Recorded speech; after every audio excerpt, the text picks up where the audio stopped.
Embarqué dans trou noir, embarqué dans trou noir. Embarqué dans trou noir. Le voyage dans la dissidence sexuelle peut commencer. Galaxie de l'hospitalité. Notre texte est une exploration de la notion d'hospitalité sous le patronage du Zeus hospitalier de René Scherrer, auquel nous empruntons nombre de réflexions. Mais alors que celui-ci se compose de deux grandes parties, nébuleuses et constellations, pour rendre compte des différents aspects de l'hospitalité, nous leur préférons le terme de galaxie, plus à même d'exposer et de développer la vision du monde qu'il charrie dans son sillage. Contrairement à notre figure tutélaire, nous n'emprunterons pas la voie de l'utopie, trop encline de nos jours à apprivoiser des formes de contentement au sein d'un monde devenu irrespirable. C'est l'aspect irrécupérable de l'hospitalité qui, à nos yeux, en fait sa valeur. Maintes et maintes fois réapproprié, institué, confisqué, le geste hospitalier renaît toujours de ses cendres alors qu'on le croyait éteint. Il est cette étincelle contribuant à briser les digues du présent, ses impossibilités. Chercher dans le passé les mythes et jusqu'aux confins du monde les éléments épars d'un homme ou d'une société, disparate et singulier, formant cette vision du monde, cette unité du regard. C'est elle qui va permettre de faire de l'hospitalité un élément politique de premier plan, une conjuration de l'État et de son humanisme statistique, une ouverture des cœurs et des esprits indispensable contre la haine et la peur. L'hospitalité est une vertu héritée. Le sens moral, intérieur, individuel, qu'il revêt aujourd'hui est le fruit de longs bouleversements sociaux, de changements des rapports entre les hommes, de vision du monde. Pour la comprendre, nous allons explorer ses fils historiques, mythiques et anthropologiques, abolir les frontières de l'espace et du temps. Les extrêmes en viennent à coïncider. Le lointain, ou ce qui vient de l'étranger, et le prochain qui se présente sur le seuil, geste inaugural de l'hospitalité. Si loin et si près de nous. Le rituel hospitalier tient une place à part dans les temps héroïques de la Grèce narrée par Homère. C'est là que notre aventure commence. Chacun des chants de l'Odyssée est consacré à une hospitalité au moins, car celle-ci jalonne l'espace des rencontres et de l'errance du héros Ulysse. Le rituel débute par une cérémonie de réception. On restaure l'étranger, puis celui-ci est invité à prendre un bain et à se délasser avant de retrouver son hôte pour faire le récit de son voyage et se présenter, puis on tient festin, et le cas échéant, les fêtes en son honneur. On installe sa couche près de l'entrée. Des présents de départ y sont déposés à son intention. La première partie du rituel est anonyme. Nul ne songe à questionner l'étranger avant que celui-ci soit restauré et reposé. L'hôte arrivant est entouré d'un respect universel et inviolable, et placé sous la protection de Zeus hospitalier, dieu du foyer. L'hospitalité légendaire des Bédouins, accueillant les voyageurs égarés, n'a pas d'autre motif. Celui qui inopinément se présente à vous a toujours sa place réservée sous la tente. Il est l'envoyé de Dieu. Cette altérité radicale de l'étranger provient de son statut. Il peut être un dieu prenant les apparences d'un voyageur, une représentation de l'inconnu, voire un ennemi. L'incertitude que représente l'étranger se dissipe au moment où le statut de celui-ci peut enfin être qualifié. Claude Lévi-Strauss souligne qu'entre l'étranger et le concitoyen, il existe toute une série d'intermédiaires. L'étranger peut être vécu sur différents modes, tels la différence, l'étranger à connaître, l'anomalie, l'étranger à corriger, le danger, l'étranger à éliminer, le nouveau venu, l'étranger à initier. L'ennemi, l'étranger à combattre. Le voyageur, l'étranger à protéger. L'invité, l'étranger à accueillir. L'étrange à familiariser. L'hospitalité impose une identité d'invité et endigue son étrangeté, comme le décrit Nietzsche dans Aurore. L'hospitalité impose une identité d'invité et endigue son étrangeté, comme le décrit Nietzsche dans Aurore. Le sens qu'il faut prêter aux usages de l'hospitalité, c'est de paralyser l'inimitié chez l'étranger. Dès que, chez lui, on ne sent plus avant tout l'ennemi, l'hospitalité diminue. L'ambiguïté du statut de l'étranger est marquée jusque dans les mots. Le mot grec « xénos » désigne aussi bien l'hôte accueillant que l'autre étranger. Hospes, en latin, correspond également à cette double désignation, celui qui reçoit et celui qui est accueilli. Sens double issu de hostis, qui a fini par désigner uniquement l'ennemi. René Scherrer note qu'une chaîne sémantique peut être tendue, qui conduit de l'ennemi étranger à l'ami par l'entremise de l'hôte autour du pivot nécessairement réversible de hospes et de xénos. L'hôte est donc l'étranger, l'inconnu, l'ennemi même, qui pourtant devient l'ami sacré avec lequel se nouent des liens scellés dans des échanges de cadeaux, ou comme on le sait, dans de véritables pactes symbolisés par les tessères. Les deux parties de celle-ci gardent quelque chose de l'intensité des dons primitifs, de ces xénias qui, d'hôte à hôte, transmettent un souffle de vie et de puissance. Pete Rivers résume la loi de l'hospitalité par la substitution du conflit par la réciprocité de l'honneur. Similaire à la logique du don et du contre-don, le lien avec l'autre repose sur l'attente d'une hospitalité rendue.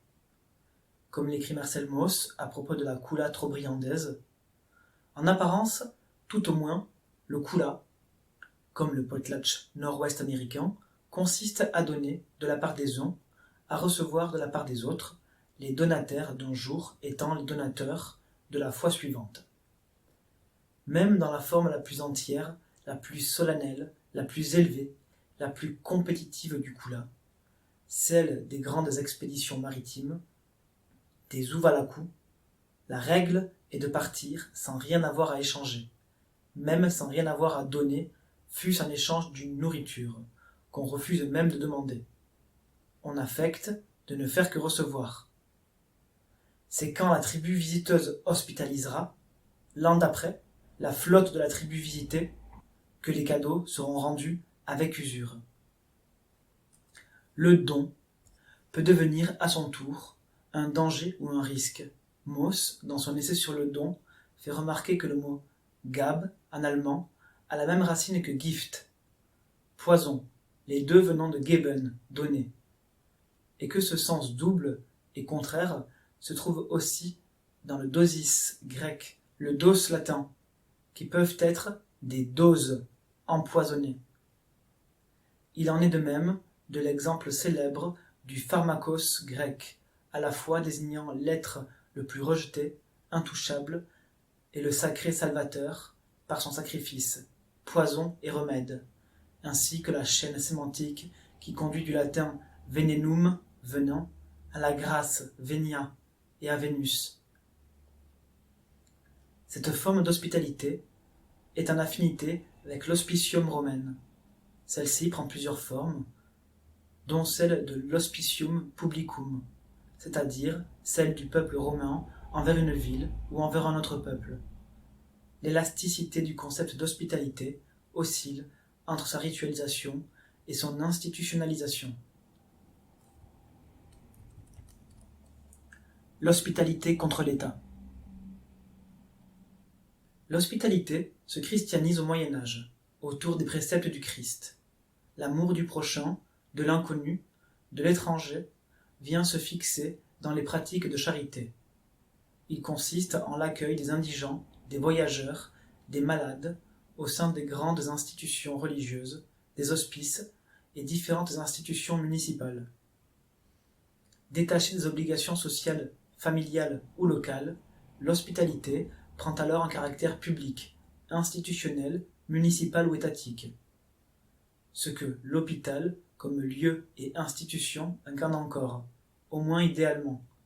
Hôpital, hospice, hôtel, sont tous issus du même radical, des lieux d'accueil pour l'hôte. Entre une ritualisation individuelle et une institution publique apparaît une raison nouvelle. Celle-ci vient corroder la première au nom de la seconde, relativisant la sacralité de l'hospitalité au nom d'un intérêt supérieur momentané. C'est la raison d'État. Elle résulte d'un autre rapport au monde axé sur les nouvelles institutions et hiérarchies humaines. Julian Pitt River a associé l'hospitalité à des pratiques d'honneur et d'échange social entre des personnes et, au-delà d'elles-mêmes, entre leurs communautés. C'est ce qui fonde, à ses yeux, la loi de l'hospitalité. Il s'agit de resituer l'hospitalité dans des systèmes de sociabilité et d'échange. Se faire un honneur d'accueillir un étranger, élargir son capital social, obéir au rang auquel appartient mon nom. Anne Gottman souligne que réception et invitation entre pairs contribuent toujours, même dans une moindre mesure, à l'entretien du capital social et continuent d'alimenter la guerre des positions à tous les échelons de la société. L'hospitalité serait alors cette dépense qui permet au groupe de se dilater ou de se contracter, de multiplier les rapports entre soi et de circuler des uns vers les autres. Emmanuel Kant cherchera à rationaliser l'hospitalité en l'adaptant à un monde global. L'hospitalité doit être universelle. Elle doit marquer les rapports entre les hommes et les nations dans un monde fini et connu. L'hospitalité, conçue comme droit de visite universel, inaugure la libre circulation des hommes dans le monde en vertu du droit de la commune possession de la surface de la terre, sur laquelle, puisqu'elle est sphérique, ils ne peuvent se disperser à l'infini, mais doivent finalement se supporter les uns à côté des autres, et dont personne à l'origine n'a plus que nôtre le droit d'occuper un tel endroit. Or, face aux exigences du droit et de la loi, qui se déclinent en garanties et obligations par et pour tout un chacun, l'hospitalité, dans la mesure où elle contient une dimension élective et contingente, se dissipe. René Scherrer montre de manière décisive l'incompatibilité de l'hospitalité avec la logique de l'État moderne. Cette force est celle de l'État-nation, qui s'est construite autour d'un droit privatif du sol et de la limitation d'accès à son territoire par la création de frontières. Le national déjà, par lui-même, représente une catastrophe de l'hospitalité, par suite d'une contradiction insoluble entre les droits de l'homme et ceux de l'État. Il invite à remettre en question l'étatique et le national. Tout devrait nous porter à repenser radicalement les présupposés des États, non seulement des États composites, mais de ceux qui se targuent de leur indivisibilité. Réfléchir à l'hospitalité débouche, pour René Scherrer, à une contestation globale du pouvoir en lui-même. Elle questionne non seulement la nature des États, mais leur absence. Elle envisage, comme avenir passionnel et rationnel à la fois, la possibilité d'une société sans État, selon l'expression de Pierre Clastres. Supplantée par le droit, dans un nouvel ordre du monde, l'hospitalité n'en disparaît pas pour autant. Elle est cette manière spécifique d'apprivoiser l'inconnu, parmi les hommes, rétive à toute organisation générale ou collective, de par la singularité et la contingence qui la fondent. Elle est ce concept qui, en négatif, permet de venir interroger les liens et par là même le monde des humains. Michel Agier l'utilise de la sorte. Que serait un monde sans hospitalité ? Un monde sans hospitalité, c'est le camp, paradigme de l'espace politique de notre temps.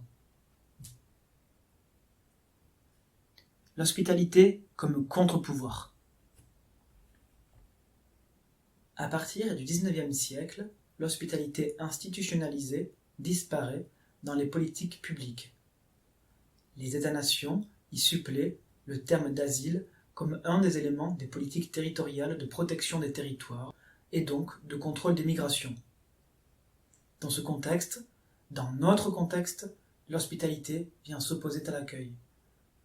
Ce dernier fait référence aux politiques publiques et aux institutions, c'est-à-dire aux autorités administratives, alors que l'hospitalité, si elle retrouve une portée individuelle, éthique, contingente, pointe les manques de l'État et par là incarne la critique de celui-ci. L'accueil mis en place par l'État prend donc le sens d'inhospitalité.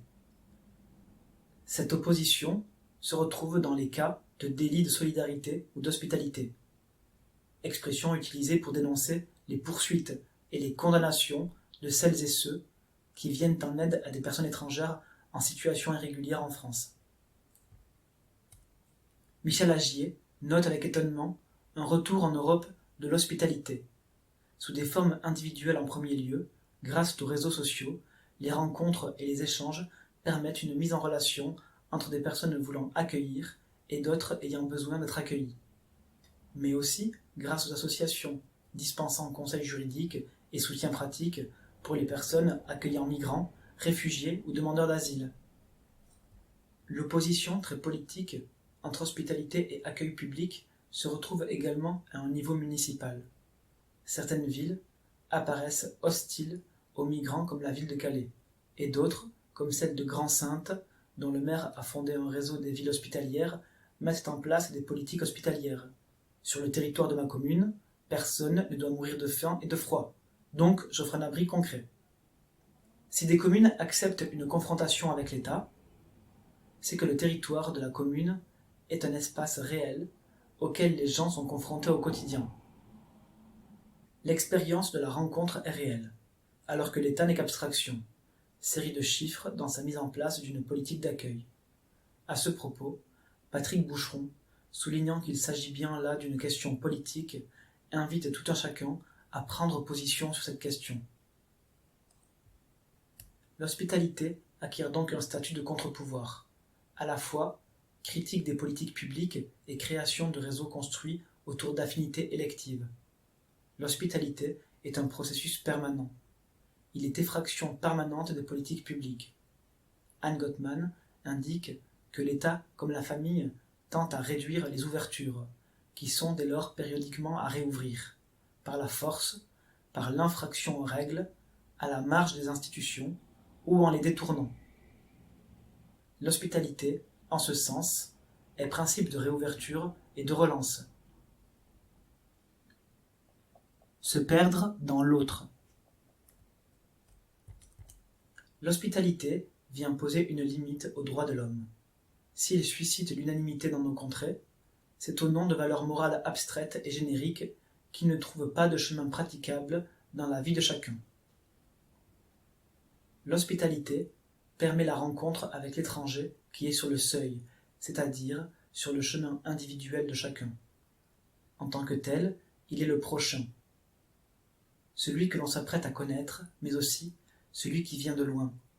Prochain et lointain se confondent sur le seuil, et René Scherrer ajoute que le prochain est odieux et fait désirer le lointain, quand l'amour du prochain se résume en la préférence viscérale accordée à sa famille, ses voisins, ses coreligionnaires, ses connationaux, ses coraciaux, sur les autres, les étrangers. L'hospitalité est le processus par lequel l'hôte accueillant, qui domine le rapport face à l'étranger de par sa situation matérielle, accepte de se décentrer, de suspendre sa situation, de bifurquer, pour laisser une place à celui qui se présente. C'est le sens de la formule de Proudhon. Une seule chose nous reste de l'antique hospitalité, c'est ce mouvement de sympathie personnelle qui, en dehors des relations légales, porte, en tout pays, certains hommes à rechercher l'étranger, à lui offrir leur service, à l'admettre dans leur intimité, à le couvrir de leur propre considération. Un exemple de renversement radical opéré par la politisation et le décentrement.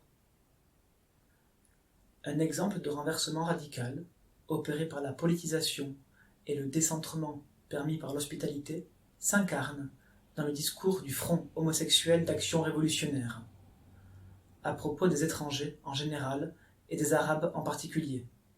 On peut ainsi lire dans le numéro 12 du journal Tout: Nous sommes plus de 243 salopes. Nous nous sommes fait enculer par des Arabes, nous en sommes fiers et nous recommencerons.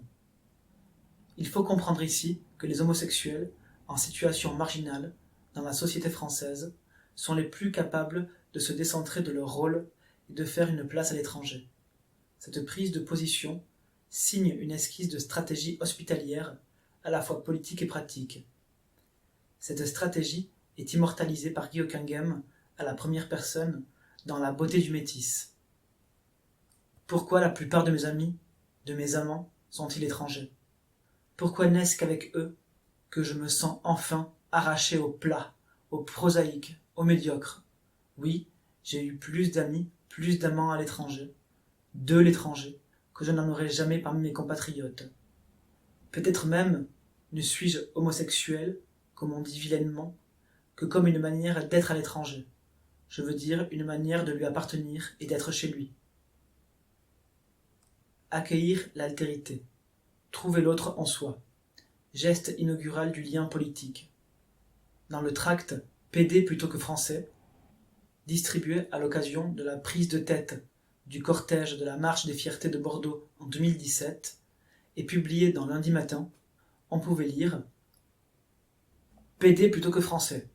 Cela signifie que nous choisissons le désir et la volonté au lieu d'un peuple qui ne se reconnaît que par son angoisse diffuse. Il faut que nous apprenions à reconnaître les impasses où l'on veut nous confiner. Nos désirs sont trop forts et trop importants, moralement, politiquement. Ces hommes que nous désirons, ces autres, cette altérité suprême, du type croisé à la sortie d'un cinéma, celui aperçu dans les vapeurs du sauna, entre les buissons des Tuileries, à travers la fenêtre de Grindr, ou encore ce camarade insoupçonné qui se dévoile quand la nuit tombe. On ne sait rien, mais on pressent tout. Archétype de l'enfance, on pressent à quoi peuvent servir nos bouches, nos culs, nos langues, nos souplesses ou nos souffles. Pas besoin d'éducation sexuelle ou de porno pour apprendre cela. Dans ces endroits mystérieux où l'autre nous renvoie, nous accule, aux premiers instincts de notre être, qui nous indiquent que nous étions politiques avant même qu'on se le dise. C'est ce profond décentrement politique permettant la rencontre que Jean Genet exprime dans son entretien avec Hubert Fichte. J'étais immédiatement tellement l'étranger. Je ne pouvais me retrouver que dans les opprimés révoltés contre les Blancs. Je suis peut-être un noir qui a les couleurs blanches et roses, mais en noir. Je ne connais pas ma famille.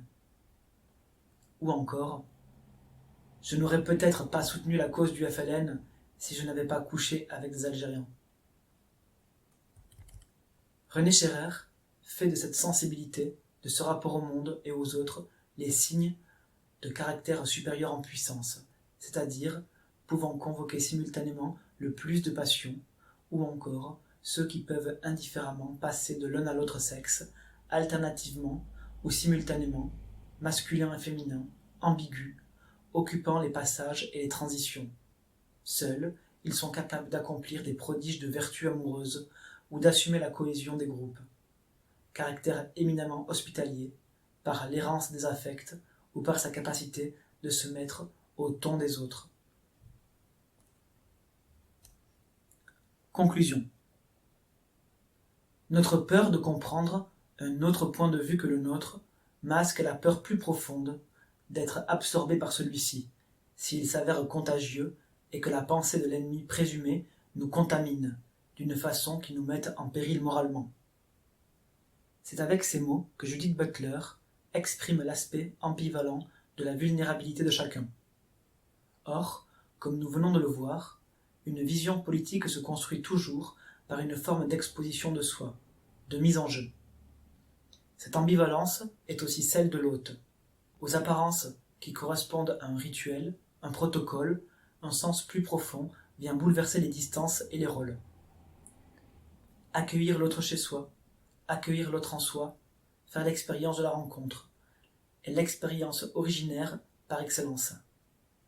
Selon les bons mots de Walter Benjamin, l'origine ne désigne pas le devenir de ce qui est né, mais bien ce qui est en train de naître dans le devenir et le déclin. L'origine est un tourbillon dans le fleuve du devenir, et elle entraîne dans son rythme la matière de ce qui est en train d'apparaître. L'hospitalité est le kairos, le moment volontaire de l'opportunité. C'est un temps fragile, puisque nous sommes toujours susceptibles de le rater. C'est l'instant où chacun baisse à sa garde et se rend vulnérable. L'hospitalité est un regard nouveau sur l'humanité, ce qui permet de rapprocher les hommes entre eux. Ce ne sont pas les peuples, les États, les nations, les langues, les ethnies, mais cette part d'eux-mêmes qui cherche à les fuir, la part sauvage de chaque être qui n'a pas encore été colonisé par la civilisation. L'hospitalité est un geste pratique et symbolique, de défiance et d'accueil. Accueillir une idée, une personne, une caresse, un groupe, révèle immanquablement un rapport de force, une prise de position. C'est du côté de l'hospitalité qu'il nous faut puiser pour dépasser les binarismes moraux, les oppositions stériles. Elle permet d'opérer des renversements et de prolonger avec d'autres les gestes qui ont été faits envers nous, construisant une politique singulière, unique, se défiant de toute autorité et particulièrement de celle établissant des critères hiérarchiques entre les êtres.